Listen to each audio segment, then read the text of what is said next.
La vie morale suppose de la part de la personne créativité, ingéniosité, car elle est source et cause de ses actes délibérés. D'un autre côté, la raison puise sa part de vérité et son autorité dans la loi éternelle, qui n'est autre que la sagesse divine elle-même. À la base de la vie morale, il y a le principe d'une juste autonomie de l'homme, sujet personnel de ses actes. La loi morale vient de Dieu et trouve toujours en lui sa source, à cause de la raison naturelle qui découle de la sagesse divine. Elle est en même temps la loi propre de l'homme. La loi naturelle, comme on l'a vu, n'est rien d'autre que la lumière de l'intelligence mise en nous par Dieu. Grâce à elle, nous savons ce que nous devons faire et ce que nous devons éviter. Cette lumière et cette loi, Dieu les a données par la création.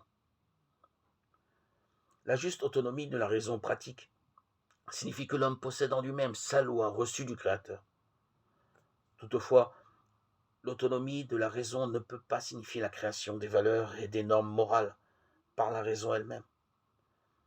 Si cette autonomie impliquait la négation de la participation de la raison pratique à la sagesse du Créateur et divin législateur, ou bien si elle suggérait une liberté créatrice des normes morales en fonction des contingences historiques ou de la diversité des sociétés et des cultures. Une telle prétention d'autonomie contredirait l'enseignement sur la vérité de l'homme.